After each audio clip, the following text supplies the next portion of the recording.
Hello, konnichiwa everyone. Kamusta ang Pasko sa Pinas? Kami dito sa Japan, ito, umuulan. This is my December 25 looks like. Maulan. At dahil sa may mga errands akong kailangan gawin, so wala akong choice kundi lumabas. Nakita ko naman na yung susi ng bike ko. Kaso nga lang, ayokong mag-bike ng umuulan kasi madalas ang daan. Tapos ang dami mo pang susuot ng mga abubot. So, ayun. Maglalakad na ako. And, story time, share ko na rin kung paano mag-celebrate mo or paano i-spend ng mga Japanese ang Christmas. Though, alam naman natin na wala naman talaga silang Christmas. So, sa Japan, ang ugalian nila kapag nag-Christmas, laging merong KFC bucket. At dito, hindi pwedeng babangin ngayon magpapasko. Tapos siya ka palang pupunta ng KFC. No, dito kailangan mo magkaroon ng reservation. Pati sa Family Chicken ng Family Mart. So, dito hindi mawawala ang KFC para sa kanilang dinner, family dinner. And yung mga parents dito nagpe-prepare sila ng dalawang gift para sa mga anak nila. Alam niyo kung bakit? Kasi yung mga bata dito, kilala nila si Santa Claus.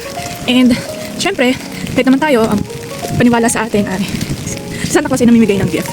So sila dito, nagpe-prepare yung mga parents ng gift na kunwari ay galing kay Santa Claus at bukod pa yung regalo na galing sa kanila. Kaya sabi ng teacher ko, ang saya ng mga bata. Pero ang lungkot ng mga magulang kasi ang dami nilang gastos. So ayun, ano pa ba?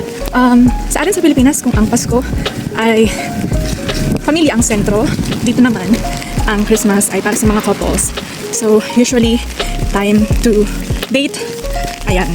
So, wala pa naman tayong kadate. Ayun, may dinadaanan ko. Cemetery. So, ayan, malapit ang aking bahay. Medyo malapit ang aking bahay sa cemetery. Saan ba ako dadaan?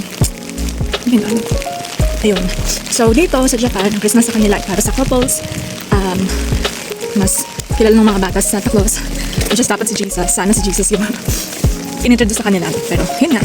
And, hindi mawala ang KFC, bucket chicken sa kanilang mga dinner. So, ayun. Sa Pilipinas, masaya-masaya na naman ng mga bata dahil sa kanilang pamamasko. And kami dito sa Japan, work lang. So, ayun. Hope we all have a great holiday. May you all enjoy this season. And may we all remember the very essence of this celebration. And that is receiving our Savior. It is the season or remembrance of when our Lord Jesus Christ came to this earth to save us and to redeem us. So, sabi nga, the very reason for this season is our Lord Jesus Christ. So, yun lang. Have a blessed day and shalom everyone.